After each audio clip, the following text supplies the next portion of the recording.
মদিনার শহর ছাইড়া পাহাড়ের চূড়ায় উঠে উঠে কান্না করতে আরম্ভ করেছে। বহুত দিন পরে যুদ্ধ শেষ হয়ে গেল।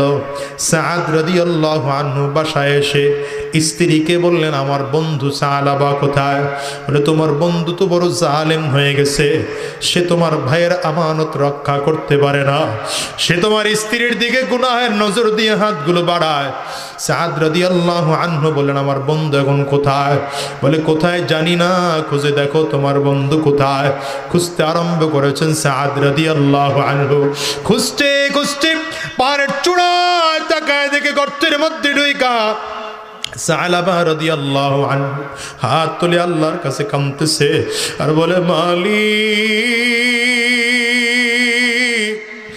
এই চেহারা আমি কেমনে আমার নবীর সাহাবীদেরকে দেখাবো? এই চেহারা কেমনে আমার নবীরে আমি দেখাইব? আমি গুনাহ করে ফেলছি, অন্যায় করে ফেলেছি, পাপ করে ফেলেছি। সাদ রাদিয়াল্লাহু আনহু গিয়ে হাত ধরলেন, সালাবা চলো চলো মদিনায় চলো। বলে, না মদিনায় যাব না, না চলো মদিনায় চলো। বারবার জোর করলে বললেন, তাইলে এক কাজ করো, আসামিরে যেমন কয়েদখানায় নেওয়ার জন্য হাতের মধ্যে বেড়ি লাগাইয়া রশি বান্ধিয়া টানে, তুমি আমার হাতের মধ্যে বান্ধিয়া রশি লাগাইয়া হাতের মধ্যে হ্যান্ডকাপ পড়ায় পড়ায় মদিনায় টানতে টানতে আমার নিয়ে যাইবা, যেন আমার দেখলে মদিনার মানুষ আসামি মনে করে। সাদ রাদিয়াল্লাহু আনহু টানতে টানতে নিয়ে আসছে। সালাবাকে, আমার নবীর কাছে আমি যাব না, আমার বড় লজ্জা লাগে, ভয় লাগে, আমার একটু আবু বকর ভাইয়ের ঘরে নিয়ে যাও, দেখো আমার ভাই আমাকে ক্ষমার কোনো ফয়সালা করতে পারেন কিনা। নিয়ে আসছেন আবু বকর সিদ্দিক রাদিয়াল্লাহু আনহুর বাড়িতে। হযরত আবু বকর সিদ্দিক পুরো ঘটনা শুনে বললেন, ভাই ক্ষমা করা না করা আল্লাহ পাকের ব্যাপার, তবে তুমি আমার ঘর থেকে বের হইয়া যাও, এত বড় গুনাহগার তুমি আমার ঘরে থাকতে পারবে না। বের করে দিলেন আবু বকর তার ঘর থেকে। চলে আসছেন ওমর ফারুকের বাড়িতে। হযরত আমার ঘর থেকে বের করে দিলেন, বললেন, তুমি আমার ঘর থেকে বের হইয়া যাও। চলে আসছেন ঝুর বাড়িতে। হযরত আলী রাদিয়াল্লাহু আনহু তার ঘর থেকে বের করে দিলেন। এর দুনিয়ার যুবক সালাবা রাদিয়াল্লাহু আনহু বললেন, ভাই নবীর কাছে যাইতে চাইছিলাম না, এখন দেখি আমার ভাই আবু বকর, ওমর, আলী কেউ আমার ক্ষমার ব্যবস্থা করতে পারলো না, আমি গুনাহগার হয়ে মরতে চাইলাম, আমার নিয়ে নবীর কাছে চলো। রাহমাতুল লিল আলামিনের দরবারে যাইয়া সালাবা বারবার করে কথাগুলো বলে। আমার নবী বললেন, ক্ষমা করা না করা আল্লাহ পাকের ব্যাপার, তুমি যে অন্যায় করেছো তুমি আমার দরবারেও থাকতে পারবে না, আমার দরবার থেকে বের হইয়া যাও। সালাবার যখন নবীজি তার দরবার থেকে বের করে দিলেন, সালাবার মেয়েটাও ডাক দেয়, আব্বু এতক্ষণ তোমার নবী যখন ঘরে রাখতে পারে নাই, আবু বকরও রাখতে পারে নাই, আমারও যখন তার ঘর থেকে বের করে দিয়েছে, আলীও যখন তার ঘর থেকে বের করে দিয়েছে, আমি আমার ঘরে তোমার নিয়ে যাইতে পারবো না, তুমি আমার ঘরেও যাইতে পারবো না, মদিনা থেকে বের হইয়া যাও।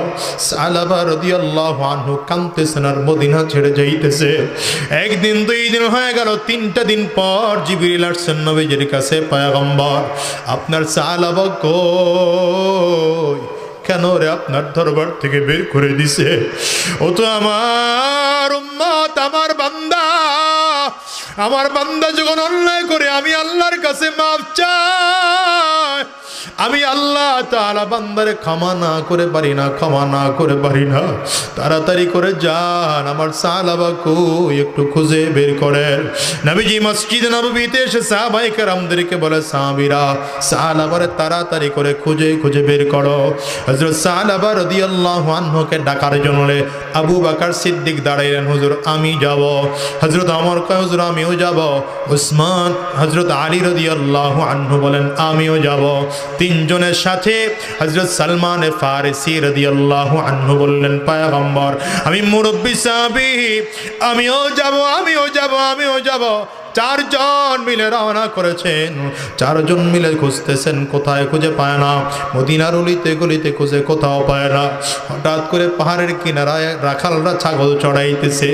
এদেরকে জিজ্ঞাসা করে, ভাই এমন চেহারার একজন মানুষ, নাম তার সালাবা। তারে তোমরা চিনো নাকি? পশু প্রাণীর রাখালরা বলে আমরা তারে চিনি না, তবে এমন একজন মানুষ আছে যেই মানুষটা প্রতিদিন পাহাড়ের চূড়া ওইটা রাত্রিবেলা চিল্লায় চিল্লায় জাহান্নামের আযাব থেকে মাফ চায়। তোমরা কি তারে খুঁজতেছো নাকি? তার চিল্লানির এত আওয়াজ, তার আওয়াজের কারণে আমাদের বাচ্চারাও ঘুমাইতে পারে না, আমাদের পশু প্রাণীগুলো ঘুমাইতে পারে না। তোমরা কি তারে খুঁজতেছো নাকি? হযরত ওমর কয় ভাই মনে হয় সালাবারে পায়ে গেছি, জাহান্নামের আযাব থেকে কেইবার মাফ চাবে এই মনে হয় সালাবা হবে। পাহাড়ের চূড়ায় উঠে অন্ধকারে দাঁড়াইয়া আছে, আস্তে আস্তে করে রাত গভীর হইতেছে। হঠাৎ করে খেয়াল করে সালাবা রাদিয়াল্লাহু আনহু গাছের আড়ালে দাঁড়াইয়া চিৎকার করে করে কাঁদতে আরম্ভ করেছে আর বলে মালিক,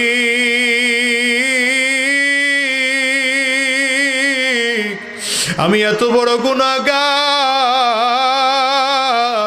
মদিনার মানুষদের দিকে তাকায়া দেখো, মদিনার মানুষগুলো কত আরামের ঘুম ঘুমাইতেছে, কত বাচ্চা মায়ের কোলে ঘুমাইতেছে, কত বাবা সন্তানকে কোলের মধ্যে নিয়ে ঘুমায়, কত স্বামী আর স্ত্রী আরামের মধ্যে ঘুমায়। আমার কত আরাম নাই। আয় আল্লাহ, আমি এত বড় গুনাহগার, দুনিয়ায় কোনো আরামের ব্যবস্থা আমার জন্য নাই। আবু বকর ভাইয়ের কাছে গেলাম, তিনি